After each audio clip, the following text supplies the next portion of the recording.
Muffy, look what I just found.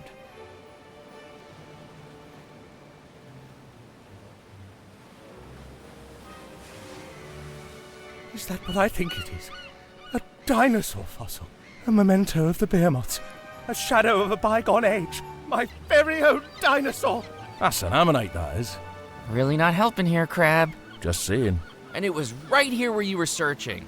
You were right after all. I was right. I'm a real-life paleontologist.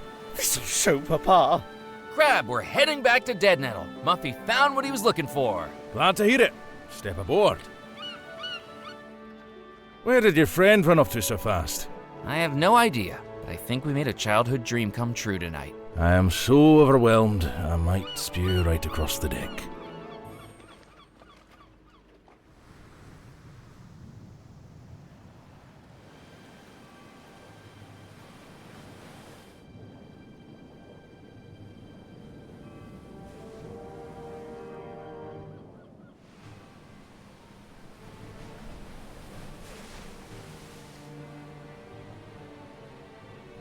With the brooch at Crossbone Cove reflecting light back from the lighthouse, I knew exactly where to aim.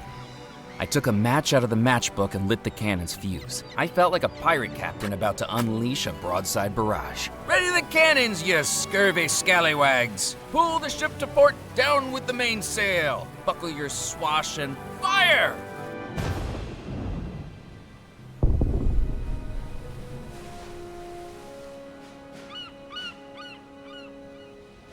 That looks like it might have worked.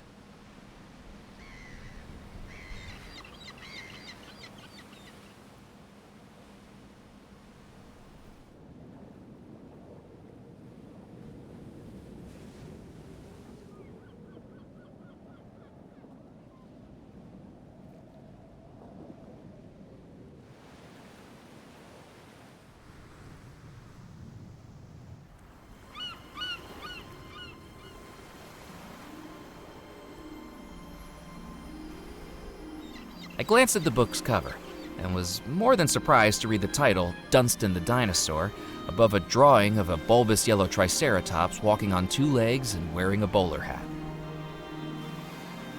I glanced at...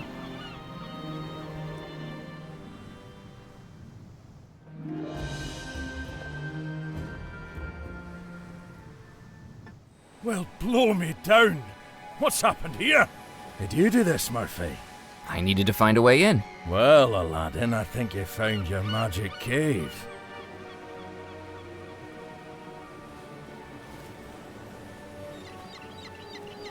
The cannon fire had worked. The boulders that had fallen in the rock slide were now rubble strewn across the beach, revealing what I'd been searching for, a dark cave winding into the cliffside.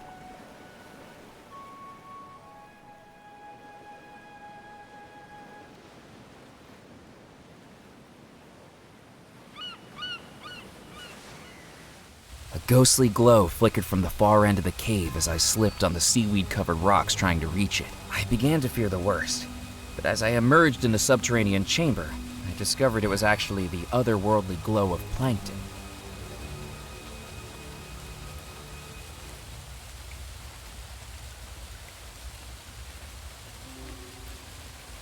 It was a rock formation at the far end of the cave, but was it natural?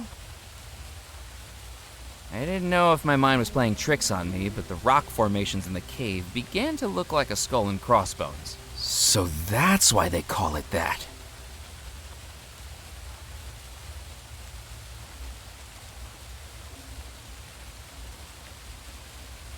I wasn't going to be able to pick up the algae with my bare hands. The bottle I was carrying would be a better choice for that. I didn't need to keep it hot or cold.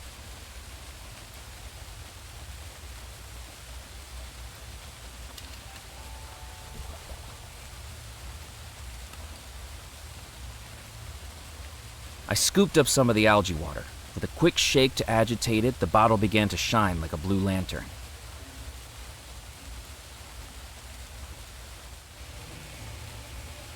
Close up, the skeleton's bones looked bleached from the salt water, the fabric worn away from decades of high and low tides. Embedded in the sand was Xavier Belmore's key. I found you, Xavier. Your final expedition won't have been in vain.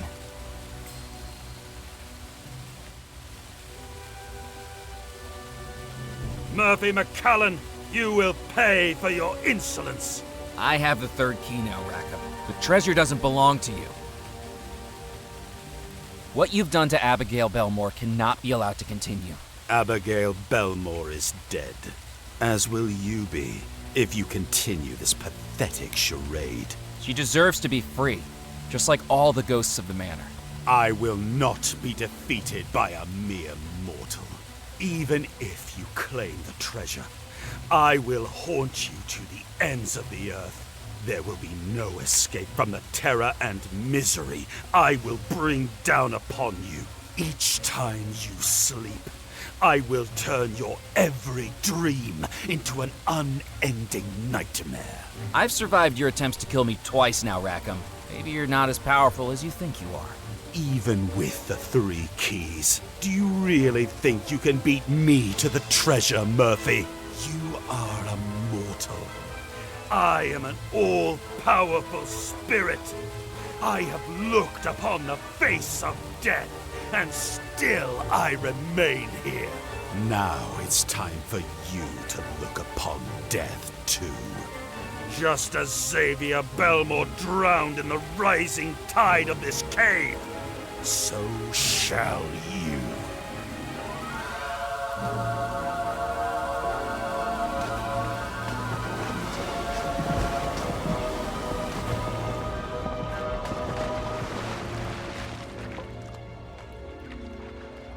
When Rackham's earthquake finally stopped, I realized the route I'd followed into the cave was blocked. Tons of impenetrable rock and rubble now stood between me and the outside world. I was trapped. The only source of light was the glowing algae in the water, but even that dimmed to darkness when it went undisturbed in the quiet cave. At any point, the cave could fill up with seawater, drowning me just as it had Xavier. I needed to find a way out.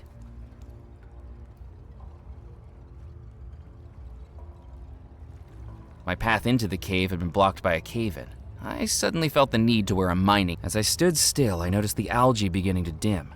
I'd read that its glow was triggered by vibrations, and without my footsteps, it was getting darker.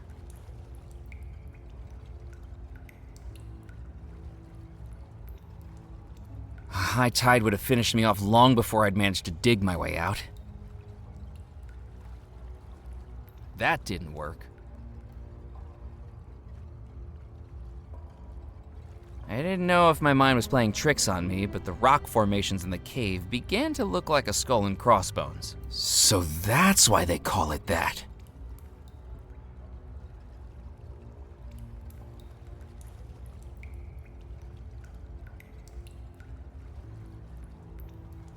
As the darkness dimmed in the cave, I began to make out a faint luminescence in the form of a whirlpool. Some turbulence beneath the water was making the algae glow, and I hoped it might be an underwater tunnel. That might have been my only way out, but swimming through the darkness would have been far too dangerous.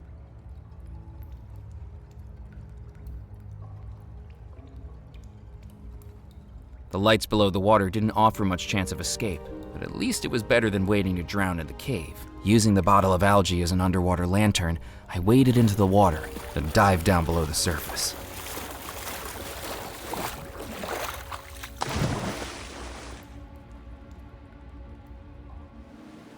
The underwater tunnels felt like a maze. I pulled myself past jagged rocks and twisting passages, with only the ethereal blue glow of the algae to light my way, until finally, with only seconds of air left in my lungs, I reached the surface. Murphy, what are you doing over there? It's dangerous to swim out here, you know. You could get washed into a sea cave or something. Thanks for the advice, Crab. I'll make a note of that. Green from the seawater I'd swallowed, I could at least say I'd survived being drowned. And now I had Xavier's key. That was it. All 3 skeleton keys. Now it was time to open the vault.